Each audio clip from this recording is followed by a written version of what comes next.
Good evening, everyone, and welcome back to my channel. That's it. I hope everyone is doing well this evening.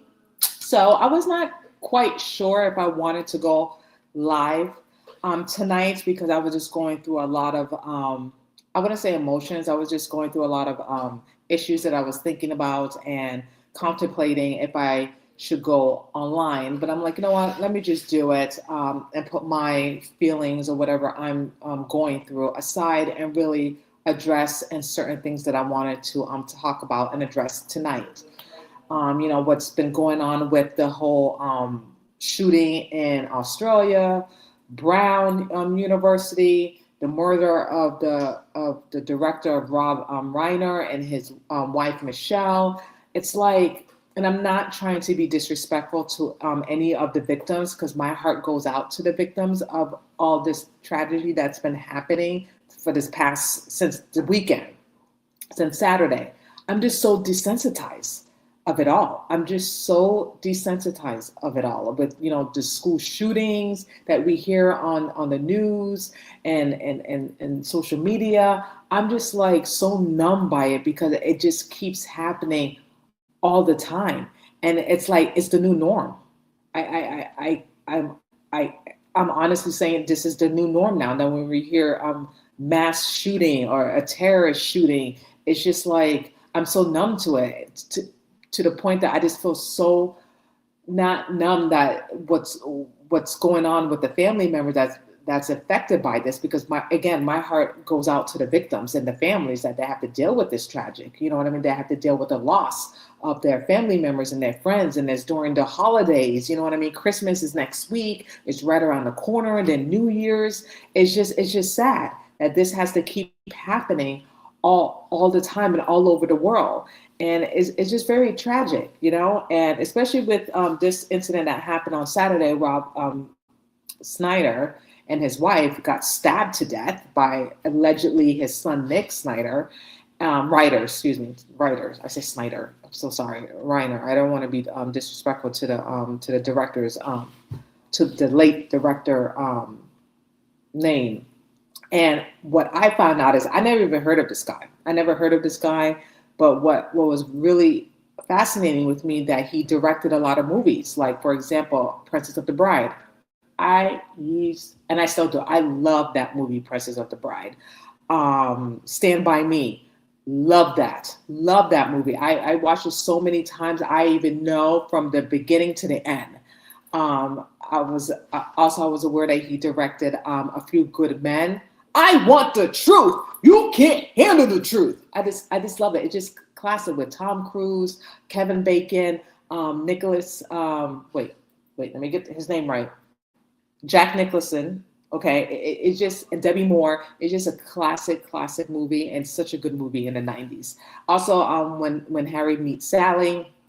Never seen that movie. I know it's an oldie, but I'd never seen it, but I heard of it. But he was a director of that too, and many more. So he was just a legend and loving to all his family and his friends and the people that knew him. The thing I didn't like, with Trump, Trump is just so nasty. You know what I mean? And this man and his wife got stabbed to death in Brentwood. Okay, Brentwood, California. That's like a high-end residential area with all the rich folks. I believe Britney Spears lived there. I don't know if she still currently live in that area, but it's really high-end and a bunch of rich folks, So they never thought in a million years that they would, in their neighborhood, there would be a murder, such tragedy like that. But we have to remember back in the days, and this is before I was born, of the murder of the Menendez brothers when they blow their parents to pieces, blow their head off, and all the pieces of their body was all over the family den or something like that. Which I watched that documentary on Netflix and among other things. But it's just something similar to this. You know what I mean? Like your own child will just come up and just kill you. And this is allegedly what Nick did. He went to they went to a party on Saturday. It was Conan O'Brien's home on Saturday evening, and it seemed like Nick and his father Rob had some type of I wouldn't say altercation. They had some words exchange, and people were just really weirded out by Nick. And then Michelle and Rob was just felt uneasy and embarrassed by it. So we don't know what the argument entails between the both of them, between Nick and his father. But Nick was living in his parents' house in and out. He was going through a lot of substance issues in the past, going to rehab and everything.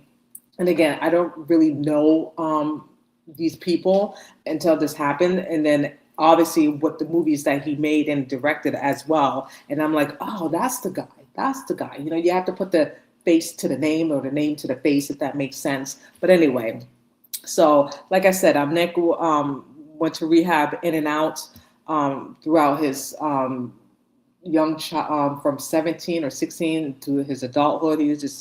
He had a lot of issues. But according to the news outlets, his friends, family and friends said that Rob and Nick got into an argument. We don't know what that argument in details, but hopefully we'll learn more at the holiday party. Like I said, Conan O'Brien's home Saturday evening. In addition, being a Hollywood legend, Rob Reiner was also a political force and outspoken supporter to progressive causes and Democrats Party activists. So my thing is, whether you agree or disagree with someone, or you have a different political stance towards someone, no one deserves to be, you shouldn't be disrespectful that a man just got brutally murdered and his wife at home. And what I'm referring to is Trump, President Trump, what he said on his social, and now when he did it like an interview, he kind of doubled down to it.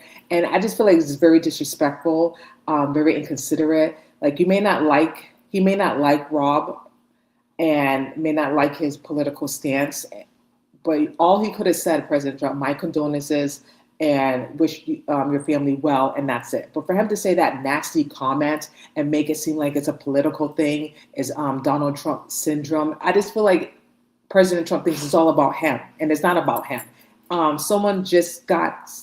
Two people got stabbed to death by one of their family members. You know what I mean? And hold that thought, because I see my dog doing something that he shouldn't be doing, and he likes to do this when I'm going on live, because I'm not paying attention to him, and he knows better not to do that. So just give me 1 second, guys. I do apologize.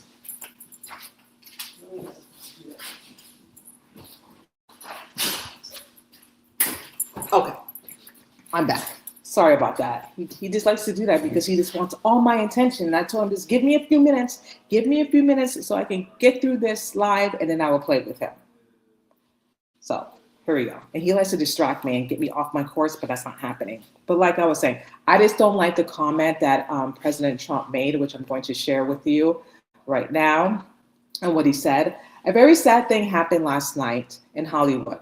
Rob Reiner, a tortured and struggling, but once very talented movie director and comedy star, has passed away, together with his wife, Michelle, reportedly due to an anger he caused others. See, what again, why would he say that?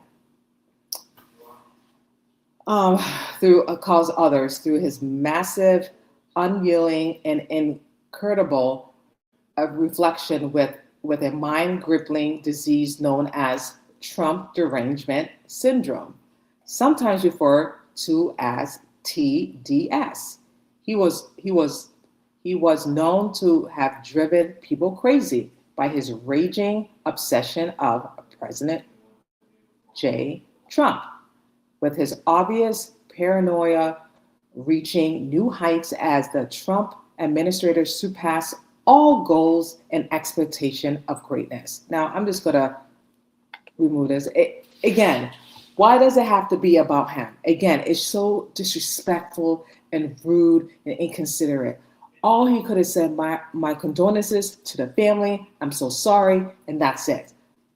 Why does he have to think that it's political? It's not a political matter, okay? Maybe because Rob did not like you, Trump, and didn't like the things that that you did or disagree with it, it doesn't mean, again, it's just so disrespectful. You know what I mean? And even though President Trump did not like Rob and didn't like what he stand for and stuff like that, he should have just been like my condolences. Because my thing is, when Charlie Kirk was murdered and everyone was saying all these crazy nasty things, he put an end to it. He stopped it. So I just feel like he needs to practice what he preached, and he should take his own advice, because he condemned these people who celebrated Charlie Kirk's death and did all these crazy things, and then now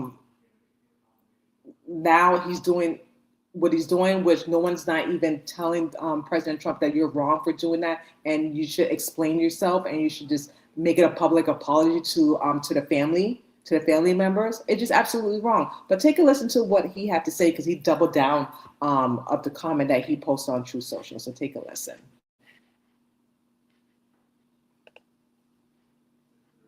Whoops. Give me 1 second. There we go.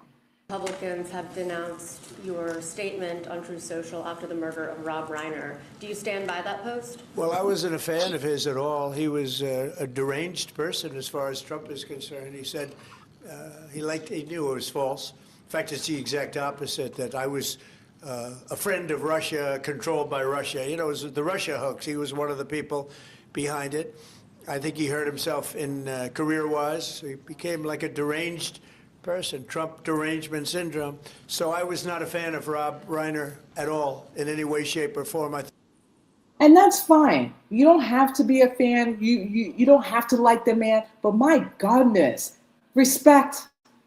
Just say my condolences. Just respect. It doesn't have to be about you and the greatness you have done to the United States. Just my condolences. That's all he had to do. That's all he had to say. But he's just saying all this word salad, and it's just disgusting, and it's just disrespectful. And it was no need for him to make that comment about someone that brutally was stabbed to death, and his wife in their own home by allegedly his son Nick. Thought it was very bad for our country. Yeah. You know, it's just disrespectful, and I have no words. I have no words to say about this. But anyway, so Nick was arrested on suspicions of murdering his parents after the Hollywood legend and his wife Michelle Singer Reiner was found dead at their Bedwood home Saturday. Los Angeles Police Chief Jim McDonald said that the officer responded to the Reiner home around like 3:40 p.m. Nick Reiner, 32, was found in South Los Angeles near USC, about 15 miles from the scene of a stabbing, and arrested around 9:15 p.m. according to law enforcement source. Was not authorized to speak publicly. And that's all we know. But I just want to show you that Nick had his first arraignment. I know there was a $4 million bond. He ain't going nowhere. He's going to be in jail until the next hearing, which I believe is next year in January. But take a listen to what the judge had to say to Nick's attorney. That your arraignment be continued to January 7, 2026. Do you waive your right to a speedy arraignment so that your arraignment can't be heard on January 7, 2026? And does counsel join in the waiver? I join, Your Honor. The court finds that the defendant has made a knowing and intelligent waiver of his right to a speedy arraignment, and that his counsel joins in that waiver. Okay, so January 27 of the new year, you guys. That's going to be the next time he will appear in court. I'm very curious what he's going to plead. Not guilty, mentally insanity, because he does have a track record of drugs, substance, and stuff like that, and in and out of rehab. So I'm just very curious what his attorney is going to, how they're going to plead. And again, more evidence is going to come throughout this investigation. And when it does, I will definitely keep you guys posted. Now, moving on to the next segment of this show. Well, show, video, you know what I mean. This shooting in Australia. I just don't have no words. I'm very saddened, disgusted that this is the world that we live in right now. This is the world that we live in, that people are getting shot up, dead, left and right. Again, this is the new norm, unfortunately. This is the last days that we're living in. That you're not safe anywhere. Attacking Jewish people. They're not trying, but celebrating Hanukkah, and at the beach, and then you have two deranged father and son just got a loaded gun and just start shooting people for no apparent reason because they're Jewish and they're just celebrating a holiday. It's utterly disgusting. It's disgusting. It's despicable, and there should be. There's no need for it. You know what I mean? And I was told that Australia is a very safe place to live. I was told they had an incident a while back ago, and then they did this law about not having guns and stuff like that. Where apparently these two men got their way into guns. They got away. They got into getting a rifle, whatever type of gun they got. But this happened on December 14. A terrorist mass shooting occurred at Archer Park beside Bondi Beach in Sydney, Australia, in the late afternoon during a Hanukkah celebration. I don't understand this. Why attack Jewish people? Why attack anyone in that matter? Attended by approximately 1,000 people. 2 gunmen shot at the crowd, killing 15, including a child. Again, my heart just breaks for everyone who was involved. Everyone of the survivors or the shooters or the victims. My heart goes out to the family because I can't even imagine what they're going through right now. A police in Australia intelligence agency declared it is a asthmatic state-linked terrorist incident. Numerous world leader news outlets and Australia authorities said that the shooting was motivated by anti-Semitic. And I just don't understand. And these 2 men, the father and son, and they don't deserve me pronouncing their names or telling who they are. You know what I mean? I don't have a great, what's the word? I don't have the great, not great pleasure, but I just don't want to announce their names because they're despicable to me for me to announce their names. I'm just going to call them the shooter because, and obviously it's not allegedly because this was recorded. Someone recorded this on their phone that the father and son opened fire and killing 15 people, including a child, which is utterly disgusting and despicable to me. And there was no need for it. But what I was going to say, I just lost my train of thought. I am so sorry, guys. But yeah, so the 2 shooters were Muslim. That's what I wanted to say. A Muslim, and a lot of people are getting are saying that because of the open borders, Muslims should not be allowed. These are people are killing innocent Jewish people because of religion. And I have to say it's not fair. It's not right to say because you can't blame religion because religion don't have nothing to do with it. To be honest with you, it's the people that do this heinous crime, this heinous act of killing innocent people, whether they're Jewish, Christians, Muslims, whatever. You know what I mean? I don't think it's fair to say that religion is involved in this, or we should, because of Muslims. And correct me if I'm wrong. The active, not active, but what's the word? Civilian who actually stopped the father from shooting more people was Muslim himself. And I don't know his name, but I know he was injured and he's in the hospital right now. And he was a Muslim, and he basically was a hero and stopped that man, the father, who was open fire and shooting people. You know what I mean? He grabbed the gun in his hand, and I wish I could show you, but I just don't want to get banned from YouTube or get a strike. So I already had 1 strike already, and he would start shooting. So YouTube is very sensitive when it comes to certain things, rightfully so. And I wish I could show you the footage, but I can't because I already had a strike once, and I don't want to get another strike.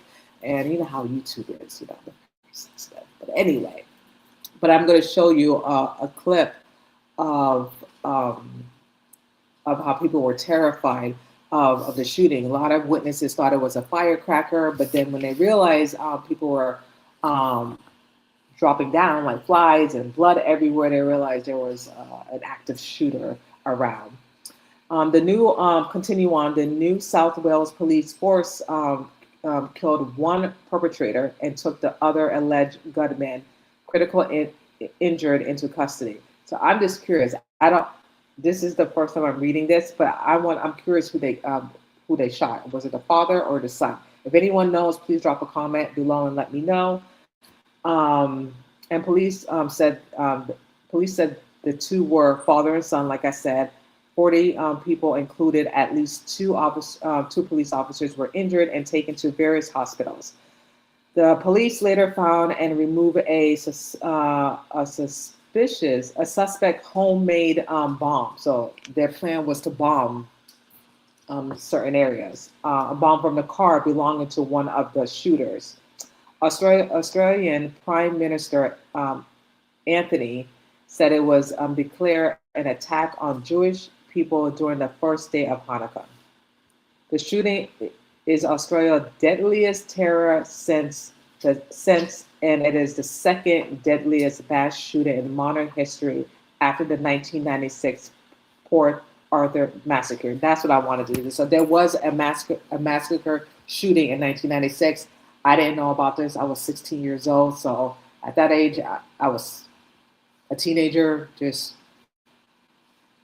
being interested in boys and trying to not live my life, but get into trouble in school. So I was not aware of this 1996 shooting in Australia. And that's where I believe that's when they did the whole gun control thing, not have certain guns allowed in Australia.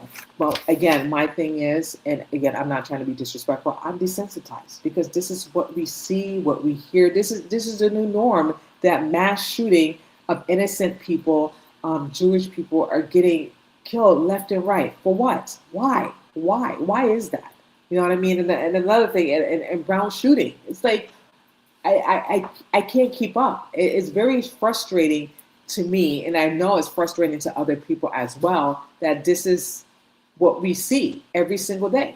Mass shooting, attacking Jewish people, attacking Muslim people, attacking Catholics, attacking Christians. It's just, when does it lie?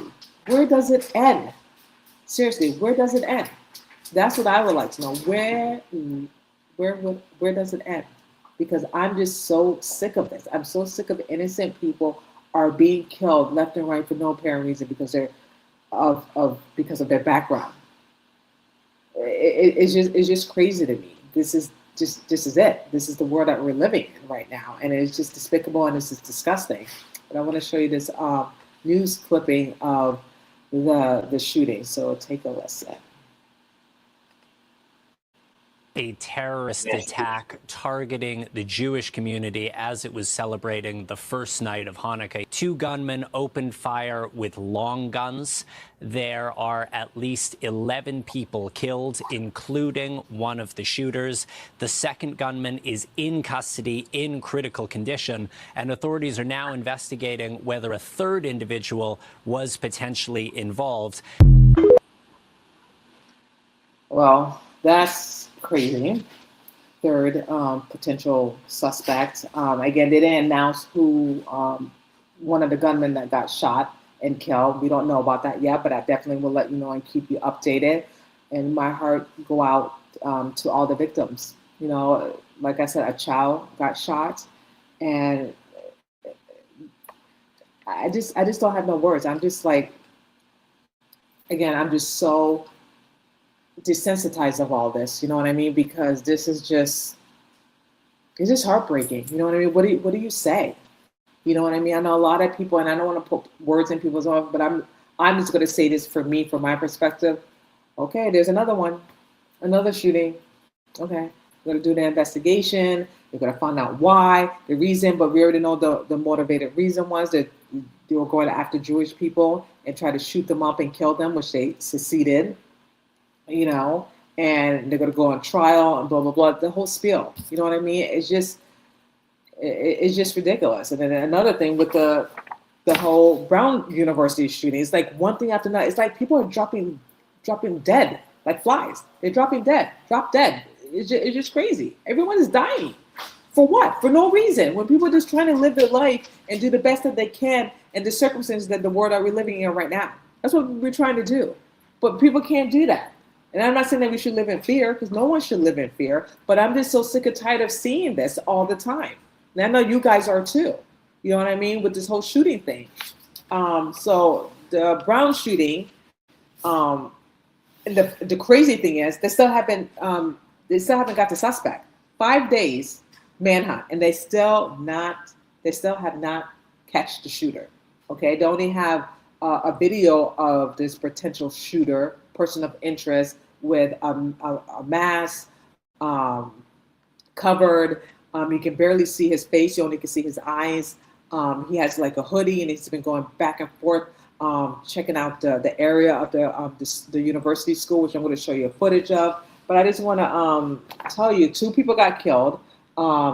Ellie Cook and Mohammed Aziz got murdered.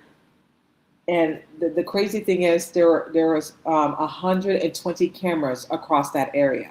But my thing is, they didn't get the angle of the camera. They didn't get the guy. You know what I mean? They didn't get the whole glimpse of the guy. But fast facts I'm going to tell you about the whole the shooting. So shooting at Brown University happened inside a classroom at an engineer building around 4 p.m. Saturday. 2 Brown University students were killed and 9 students were wounded, officials said. The police announced that a person of interest was taken into custody early Sunday morning. Later that night, officials said that the individual was being released. And guess who's running this whole investigation? I give you one guess. Just guess. Gash Patel. Gash Patel. So they arrested that person, and then they released him. Doesn't that sound familiar?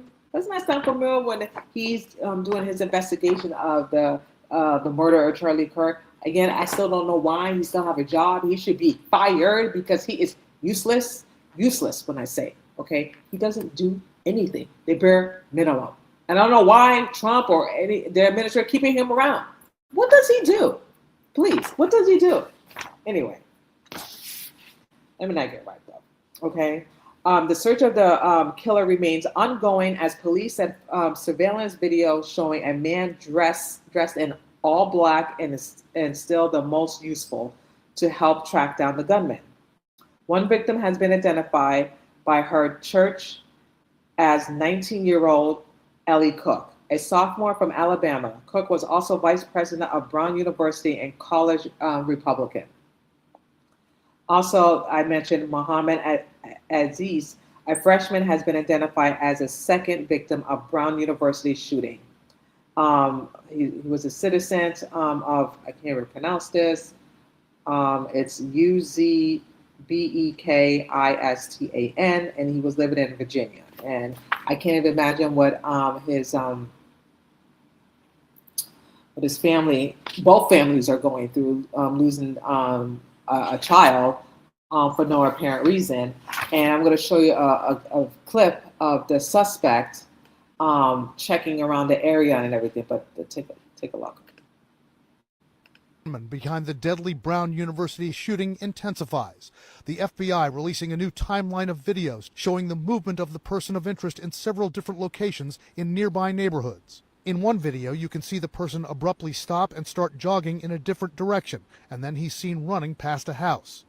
Then, after a gap in time and after the shooting, the same person is seen walking right near a police car with its sirens on.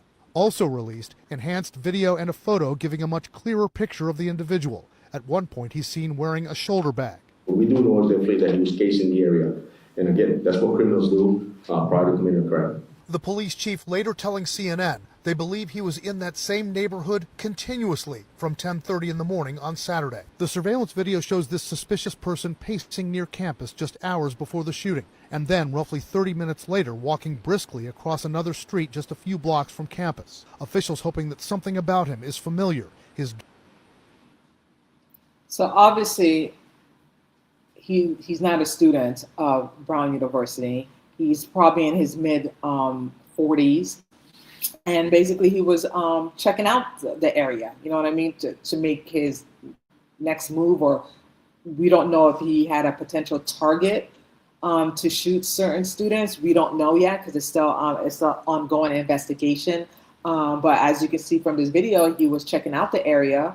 You know what I mean? Maybe he was checking out the cameras where to go or where not to go, because there was cameras around in that university. And he had a mask. He had a mask and dark clothing, so he couldn't be recognized, but you could see his eyes a little bit. It just looks very suspicious, as you can see. And there's still a manhunt to find this perpetrator, to find this shooter, and they still can't find him. And Cash Patel is running it. So good luck with that. And I hope they do catch this guy. I really, really do, because by them arresting the wrong person, they gave that the real potential shooter enough time to flee or do whatever. But they having, I believe they have a $50,000 reward if anyone knows any information. So I'm just telling you guys out there, if you do live in that area in Providence, Rhode Island, FBI is saying offering a reward up to $50,000 for any information or leading to the identification and arrest and conviction of the individual responsible. So I'm just letting you guys know, if you live in Providence, Rhode Island, if you know anything, please let the authorities know, and any concerns and stuff like that. It's just a scary time. It's just bad overall. I can't even imagine what the students are feeling. Obviously they're feeling sad and scared. And like I said, it's during the holidays. It's just bad. I don't know what else to say about this. I'm going to pray for the families and the victims, and I pray they find this shooter, and there will be justice. There will be justice. But like I said, and again, I'm not trying to be disrespectful, but this is a new norm. This is the world that we're living in right now, because we have unhinged people, crazy people that just get a gun and start shooting people for no reason, because of their background, or because of their religion, because they don't like them. Like, if you really don't, and again, I'm not exploding this, but maybe you need help. Maybe you need therapy. Maybe you need Jesus, because there shouldn't be no hatred for anyone. And for them to do that to another human being that didn't even do anything towards them, it's just utterly disgusting. It's demonic. It's just pure evil and disgusting. And it's just sad. It's just sad that, students can't go to school to get an education, to try to live their best life, to experience the world. And this is the world that they experience: violence, terrorist acts, among other people, when we all should be coming together as brothers and sisters. You know what I mean? And loving one another, and not attacking each other, not trying to kill each other. It's just crazy, but there's no but. However, therefore, I pray that they find the shooter. I pray that there will be justice for the Brown University, the people from Australia as well. And that's all I'm going to say about that. Moving on, you guys. So everyone had watched Candace Owens last night and on her podcast, and so did I, because I was waiting for the interpretation of what she was going to say after her meeting with Erica Kirk. Now, I just found out from Candace Owens that I just assumed that Erica Kirk was going to go to her home and do this private meeting, but apparently they went to a hotel, and 4 people were there. Candace, Erica, this other gentleman who's a COO, if I'm saying it correctly, and Candace's cousin. So 4 people were in the hotel and in the meeting. So I didn't know this. I just assumed that they went to Candace Owens' home to do this meeting, which is very smart and clever to do it in Nashville. Obviously, she lives in Nashville in a hotel. I like that. The only thing I didn't like, it wasn't recorded. Obviously, Candace Owens said she took notes and everything, but it wasn't recorded. Even though there was no attorney present, I would have recorded. I would have asked Erica, is it okay if we can just record this? So there will be no there will be transparency, and I just want to make sure I didn't forget anything or forget to ask any questions or vice versa. That's what I would have done. I would have recorded the thing. I already recorded the conversation. I just asked her permission if that was all right. Because you just want to make sure that both parties are on the same page. You know what I mean? So then later on, one of them not saying, well, I didn't say this, I didn't say that. Hopefully it doesn't come to that, but you just never know. Some people might forget, oh, that's what I meant, or that's not what happened, blah, blah, blah. You get what I'm saying? And I feel like with the recording, it's much better because everything is accurate and good. So here's my pinpoint. And I'm not saying that Candace Owens is lying or anything, but when I watched her show last night, I just feel like something was a little off, to be honest with you. I'm not saying what she was saying, anything was just a lie or anything, but to me, something was off. She didn't mention, and I wrote this down so I can remember this, she didn't mention in her show, she didn't mention the gun to Erica, and I know the drones, Charlie Kirk's autopsy, because, you know, the doctor was talking to one of the employees of Turning Point about how Charlie neck was just, that the bullet basically saved his neck. Basically, I'm just paraphrasing here, that he had a good neck. And, you know, the neck just really, the bullet really, what's the word? The bullet really did wonders to his neck, something like that in that sense. She didn't mention about that in her show. I just feel like it just seemed very off to me yesterday with her, but I could be lying. I feel like there was no guns and blazing like how she normally does, like when she did with Piers Morgan today. That was guns and blazing. She was hot like a collar, which I liked, which everyone likes to see. You know what I mean? Because Piers Morgan was pushing a lot of questions, and then Candace Owens was pushing it back and stuff like that. It was, you know what I mean? I didn't get that sense of that yet last night. I didn't get that sense of that yesterday, but I could be wrong. I mentioned that already, and the whole the beginning of the investigation of Charlie Kirk, when we didn't know who the shooter was, there was like a manhunt. She didn't ask Erica about that. So that was just a little stuff that that I didn't like. I feel like she was just holding certain things back, in my opinion. But then she did a live after her show, and she asked all the viewers or questions, and the viewers asked questions of her. Which now I'm like, okay, Candace is back. Not saying she wasn't back, but you get what I'm saying. Now she's it just the way her show, just her demeanor, if that makes sense. It just, her demeanor was just a completely different from her live, what she did on her Instagram page. You know what I mean? Which I'm going to share with you guys. It's 22 minutes. It's a little bit long, but just, you know, it's super important for all of you to hear what she has to say and answer the question that the question was given to her by people through the live chat. And it's very relevant because I was not getting that on her show yesterday, and I'm getting more when she did her live yesterday. And now I'm like, okay, nothing's holding her back. She's not going to stop, and she's answering a lot of questions.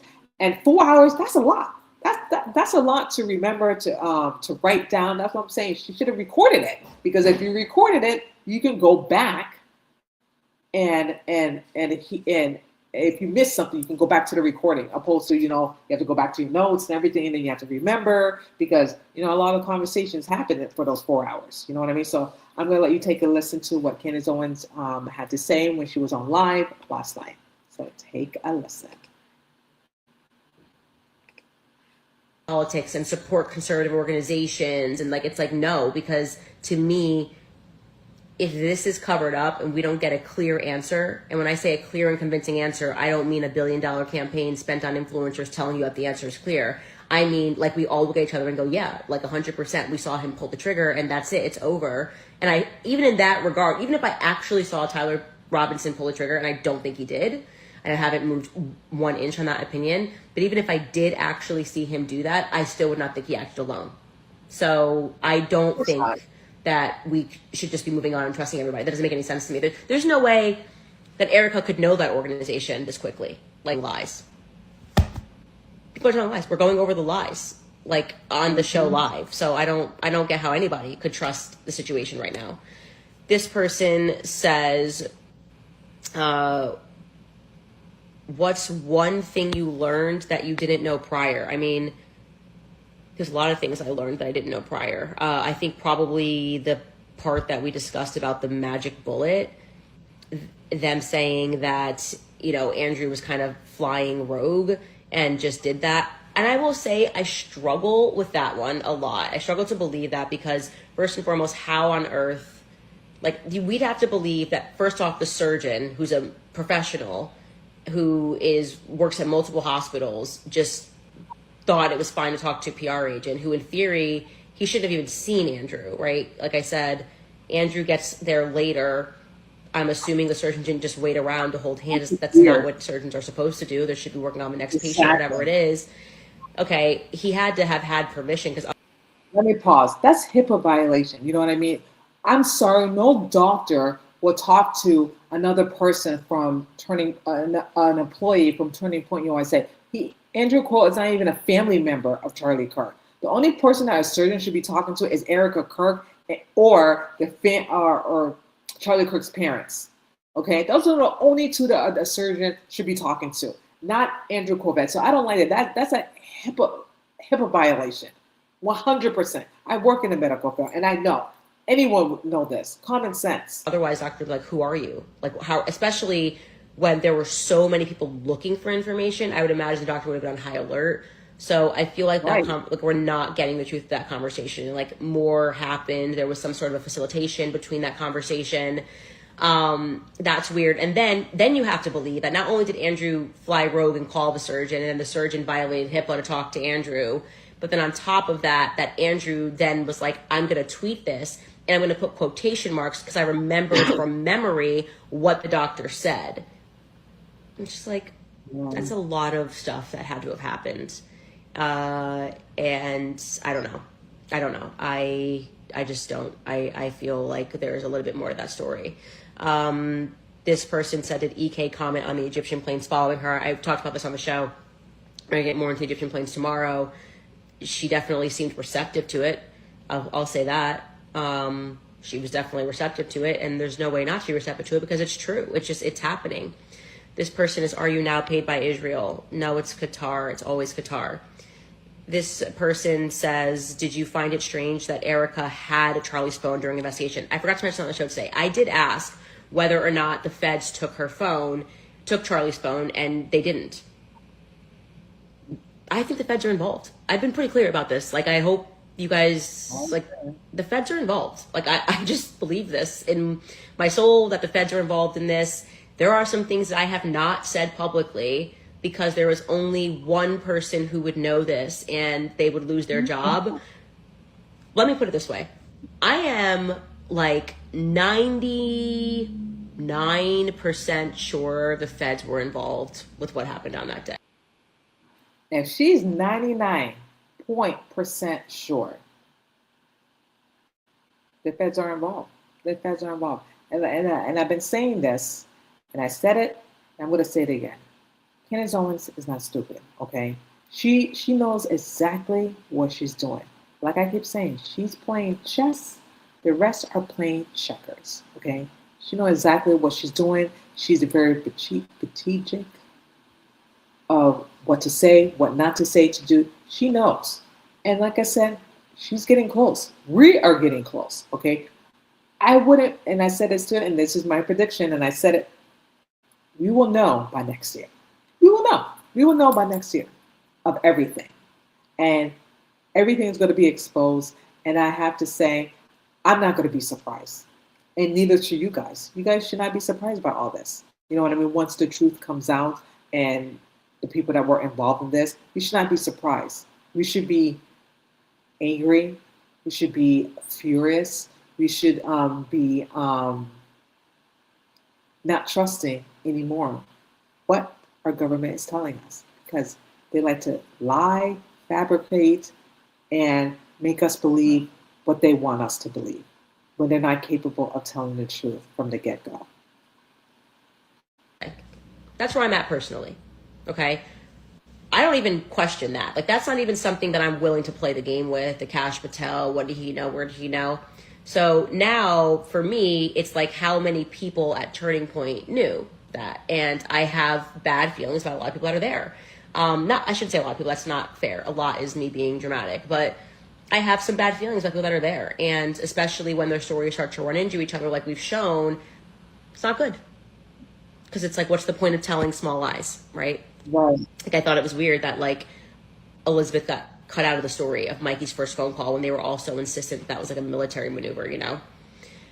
This person says, are you not being paid by Israel? Did you ask about Pierre DuPont? I had already asked Justin Strife about Pierre DuPont, and he said that he did not know Pierre DuPont. And I had asked that before we had ever even sat down. I did not ask Erica about Pierre, which I should have done. And I had a list of questions, and I did not think to ask her about Pierre. I should have done that. I can still do that, though, because the lines of communication are open. So there you go. That's good. Is there anything that Erica said that you didn't believe? I think I kind of just answered that question. I struggled with, I struggle with the Andrew Colbert tweeting that by himself. Like, it's pretty standard. Non-doctors know that you have to speak to next of kin. Yes. And also, I would say the Bibi Netanyahu offer, saying that, you know, she didn't know about that offer. I don't know. Are we, like I said, I'm trying to assume that. But didn't Erica Kirk said one point she knows everything? So I don't know. Maybe Charlie Kirk didn't tell her everything aspect of the business of Turning Point, but I would think that he would tell her everything because she even said it in her own words. She knows everything. So I don't know. There are still these Israeli donors who are facilitating this, like, sit down with Barry Weiss, and that's the reason why there still seems for me to be this, like, protection of Israel. That's just how I feel. I feel like the company is interested in protecting Israel's interests. And I do think that there's some Israel angle to the story. And nobody made me think that other than Bibi Netanyahu right after Charlie was killed. Do you think Erica is okay? Yeah, I do think she's okay. Are you and her friends? Like, we were never, like, close friends, obviously, because what happens when you get married is you, like, focus on your family and your kids. And I started having kids right away with George while him and her were dating. We've always been cordial. We have always gotten along, and we were always very supportive of one another when her and Charlie were dating, then when her and Charlie got married.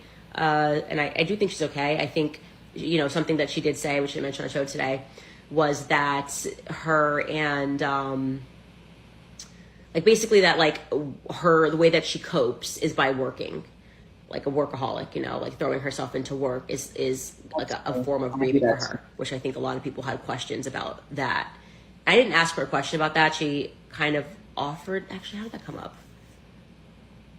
She didn't offer it. There was something that I said, and then she was like, well, I can explain. I can't remember. I genuinely can't remember. I don't want to butcher it and put words in her mouth. This person says, let me scroll down here. Who does she think killed Charlie? I think she expressed herself, hence the reason why I pointedly asked the question. She expressed, at least what I got from the Glenn Beck interview, was that she believes that it was Tyler Robinson, and I don't see how she gets there. On the basis of the conversation I have with the lawyer, I feel even less compelled that it was Tyler Robinson. I was holding on to, like, the off chance that they had some smoking gun, literally like a smoking gun that we didn't have access to. It was like the dumb and ignorant public. That's not true. So I just don't get that. I do not get that at all. Or was I asked to sign an NDA? Clearly not. That's why I'm talking to you guys right now. What about her ties to Romania and the missing kids that she sent to Epstein Island? I never heard about kids being sent to Epstein Island. The entire thing about Romania, I have never even covered on my show. So I was not the person equipped to ask any of those questions. I kept telling you guys, like, I was. But I heard rumors about that. I spoke about that. Actually, a video is going to be posted tomorrow about that. I don't know if that's true or not, but I know a lot of people are chatter about her foundation that she did before she before she got married. That she had a charity, and some of the children from that organization was sex trafficking to Israel, Greece, and other foreign countries. Who knows if that's true or not? I just heard a lot of people talking about it. And like I said in that video, unless they have some proof or some actual facts, not facts, but proof to corroborate that story, then I'm not, again, I'm with Candace, I'm not going to speak about it. But I heard a lot of people spoke about that, rumor or accusation, if you call it. Fully locked in on what happened on September 10th. I obviously saw all the TikToks about her mom, about the CIA thing. Actually, her mother did come up. That was interesting. That is actually a very interesting point. I will tell you right now, the most like raw emotion that I have ever seen from Erica was when she was talking about her mom. She could barely get through, because I knew like from Charlie when they got together, like her mom was sick, and like because he had sent her overseas, I think it was Iceland or somewhere, actually Austria, to try some treatment, and so I knew that her mother had been sick. When she even started talking about her mom, it was the one time that she broke and looked like she was about to cry, and like turned really red, like she was trying to keep it together, and I can tell you like that. She loves her mom. That I've never seen. Like I would stand that to the end. That Erica Kirk very much loves her mom, and she's very close with her mother. Most raw emotion I have seen from her, like authentic raw emotion, was when we brought up the topic of her mom, and that was in relation to. I asked her straight up how she knew Tyler Boyer. That's another thing that's just coming to my mind right now because I'm just riffing at you, but you can't remember everything. I mean, guys, it just happened. It was a 4.5 hour meeting. I took notes. You just got to give me time to like process them. That's when her mother came up, and she was like, yeah, she loves her mom. Her mother being sick is something that genuinely impacts her. Why did the conversation have to be private? What do you want me to tell you? That's what I was offered. What do you want me to do? Like, that's what I was offered. I was offered public. I said yes. I was offered private. I said yes. I'm going to take whatever I can get. And I hope that we can then have a conversation in the public, that it can be AMA style, and the public can ask all of their questions. I don't, if I was in their position, I would do it. I told them their PR has been a disaster. I think their PR, I said, this is a new PR world, and I feel like you guys have been treating the public like they're stupid, and they're not. I agree. They're not stupid. They have this, they know this entire situation is suspicious, and I feel like you should just be kind of like dealing more honestly with the public.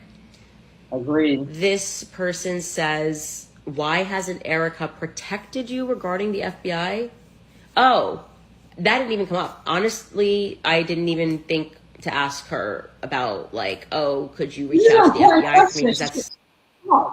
These are important questions that she should be, asking Erica. And to me, it seemed like, Candace Owens is well prepped and well prepared, and I just feel like some of these questions that were asked of Candace Owens when she did her live, she didn't ask Erica Kirk. My question is, did she write them down, or maybe she just wrote the important questions down and then she just left that other questions later on? I don't know, but again, she knows what she's doing. Maybe she's being strategic about asking certain questions. I don't know, but that's a really good question to ask Erica. Not how it's supposed to work. I pay taxes. The FBI should answer because I reached out to the FBI, and I think it's obvious. It's because I think they're involved, and I think Kash Patel is petty, and that's the reason why they're doing absolutely nothing about me saying that I have information pertaining to foreigners being on the ground that day. They're just not interested at all. Somebody said, did they threaten you? I was absolutely not threatened. Am I safe? Who knows? I mean, I'm fighting like 6 countries, one of them being the demonic entity that is Israel. Probably not, but it is what it is. This person said, do you think Charlie would still want you to apply pressure? Yeah. Yes. Absolutely. I do think Charlie would still want me to apply pressure. And figure out what's happening. And that's why I'm doing it. Did you clarify anything surrounding whether or not an autopsy occurred? I already told you guys for a fact an autopsy did happen, so I didn't have that on my list of questions because I had already confirmed that. Was yesterday your first time speaking with Erica since 9/10? Yes, it was. Will TPUSA own up to the lies as much as you did? Will they defend you publicly? That's actually a good question. It was a private conversation. It would actually be great for them to then have it on the show and to own that they lied. that would be good Yes. to exercise some humility, because I feel like I've been public enemy number one, and all I ever did was tell everybody the truth from day one. Does Erica think Tyler killed Charlie? Yes, I think she's already said that on multiple interviews. Was there discussion around UVU remodeling the crime scene? No, I forgot to ask that question, so that was my bad. Did they address the issues? Also, because I don't know that I should have thought about that, but I feel like that's more like a Fed question, and I was trying to focus on like Turning Point USA questions.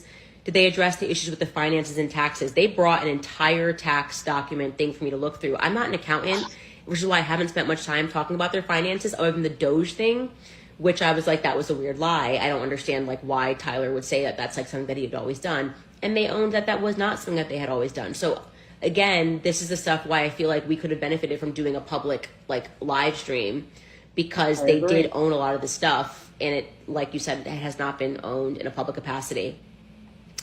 This person says, was Erica surprised by anything that she wasn't before? I would say, yeah, she was very surprised on one thing that I kind of surprised them with that I hadn't said publicly. And I explained to them that it was a very big reason why I am convinced that someone at Turning Point knows more about Charlie's death. I think they were very shocked by that when I told them what that thing was, which was like basically that somebody inside of Turning Point told me that. I'm not naming names, but somebody inside of Turning Point told me that Turning Point was involved.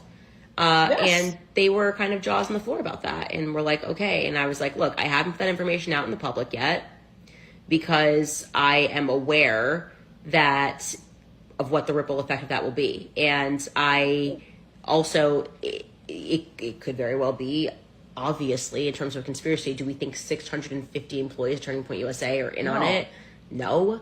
But I think it helped them see that I was being compelled by what I'm being told. And I have not told the public every single detail of everything that I've been told, because I am playing a game of chess. I need to figure out, to separate the wheat from the chaff, so to speak.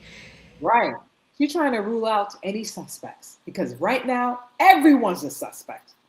Everyone, including me. So she's not a dummy, like I keep saying. She knows exactly what she's doing. It's just like any detective. You gotta, everyone's a suspect in their eyes. When a detective do their investigation and trying to find out who killed who, they gotta rule people out. And that's what she's doing. She's ruling people out. She's crossing all the X's. This is not a suspect. This is not a suspect. This looks suspicious. That looks suspicious. That looks weird. Maybe we need to talk. That's what she's doing. And that's what any detective would do of any homicide. That's just common sense. And for someone to say, oh, that's not how I'm not a detective. But like I said, I watch a lot of true crimes. I know a lot of police officers. And they tell me exactly the same thing. And I think we've done a pretty good job of doing that. So there is that as well. I'm going to do a few more questions here. Darn, I accidentally scrolled to the top here. You guys asked a few times, who do you think? Did you find it strange that Erica has Charlie's phone during this investigation? I find it strange the FBI didn't take his phone. They don't care. But then I think about it and I'm like, actually, it's not strange, because I think the FBI is in on it. So it's like, yeah, I know they did some weird stuff. Starting with in the hospital. I know the feds were there. I've never said that until just now. Yes. The feds were at the hospital way too early, in my opinion, and they did some weird stuff. I don't know what to say other than that, right? I could say more, but I'm just kind of trying to wait and process a few more things. This person says, okay, sorry, I'm scrolling just because I realized yes, we asked about the Doge audits. I thought I said something about that on the show today. Why do you trust the call logs? They could have been fabricated. You're absolutely right. They could have been fabricated. But if they fabricated them, to whose benefit? It actually made it seem like everybody lied. So of course they were in fact edited. It wasn't the full call log uninterrupted printed from the website, because they wanted to just show me the relevant portions. But that's all we had. I would prefer to sit down with Mikey and for Mikey to show me his call logs in person. I'm open to that. Like, if I ever get an opportunity to go on their show, I would just be like, can you show me the phone so I have the confidence? I can only tell you guys what I was told, you know? This person says, I told you about the Egyptian planes. You'll have so much more on that tomorrow, so I'm going to skip that. Who styles your hair? Mia, who came with me for the vibes, my cousin, you know. A1 since day one. She can't stand me, but she's always with me. Do you believe that Erica Kirk is skeptical of Kash Patel? That's a good question. I feel that, and this is not coming from the private meeting, this is coming from just public messaging, that they have been trusting of Kash Patel. That they have been, like, you know, in communication with him is what I've been told. They've been in communication with him. I find that to be weird because I think Kash Patel is completely and utterly full of shit. Yeah. And confidence. So if she is skeptical, it was not communicated to me. And I didn't ask that question specifically. Is Erica interested in the story of the witness that called you the military meeting that he saw in the military base? I think that's an interesting question.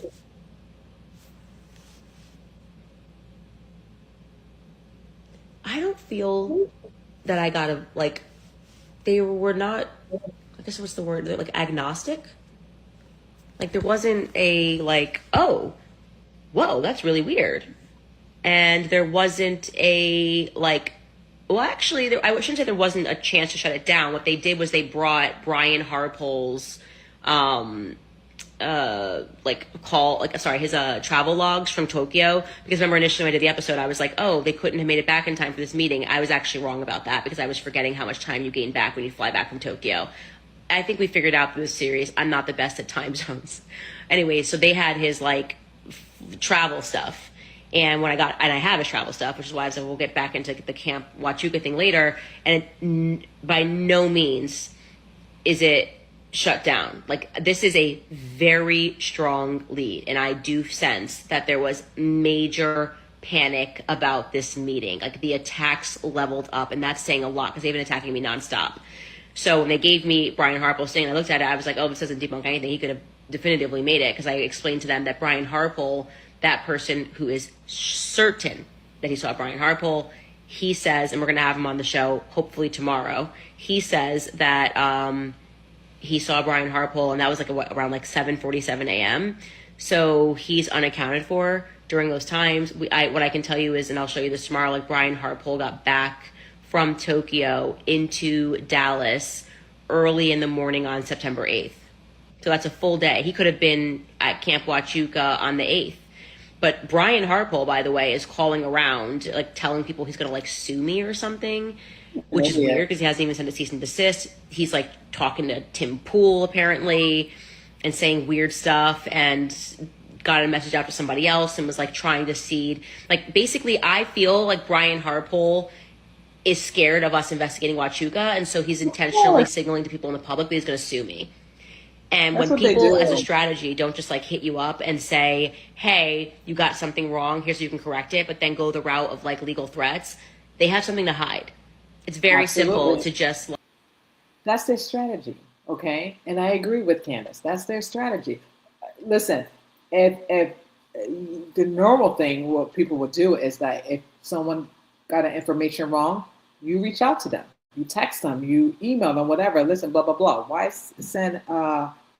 threaten to sue that person? Why threaten to even try to do a see and assist? You know what I mean? It doesn't make any sense, but I agree with it. That's mean he's scared. They're hiding something. Because why would you do that to somebody? Why would you try to say that you're going to sue that person? Like, shut something down with the truth and say, hey, I saw this, you got mixed up. He's trying to like scare me with lawsuits. So I feel like Camp Huachuca is the undoing of everything. Okay. Tomorrow's episode is going to be very interesting. And okay, I'm going to start right there. Tomorrow is actually today, and I'm looking forward to watching her show and what else she has to say about the military meeting, this mysterious guy that may come on her show, the Egyptian planes, when we all know that's It's not an Egyptian plane. We all know that Israel had some type of involvement of this whole Charlie Kirk assassination. We all know this. We all knew this. Excuse me. We all knew this. What Egyptian planes have to do anything with us in American soil? You know what I mean? Obviously, it's the Israel because they have more invested in us and they're serving their crap in our business. You know what I mean? And that's just facts and given.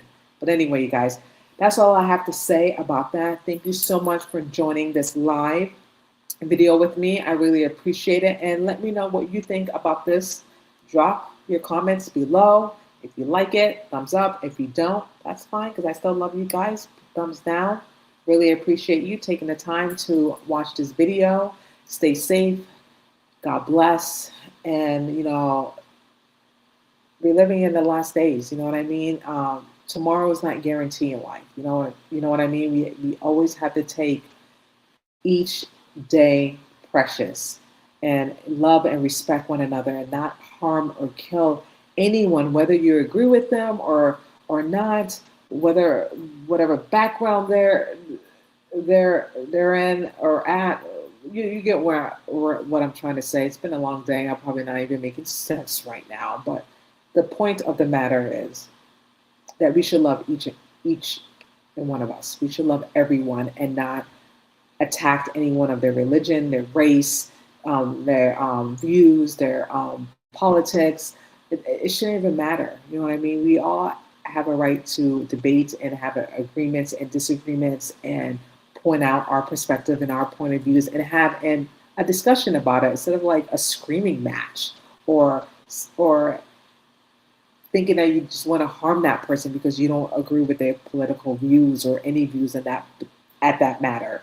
And it shouldn't even be that way. It shouldn't. And unfortunately, this is the world that we live in, that people are just killing each other left and right. And like I said, this is the new norm. And all we can do is just pray, hope for the best, and take one day at a time. And like I said, love one another, respect each other, and just try to live life to the fullest. And that's all I'm going to say about that. Thank you so much for coming in on this live chat with me. I love you all. Take care. God bless. Stay safe. And I will see you guys on the next live.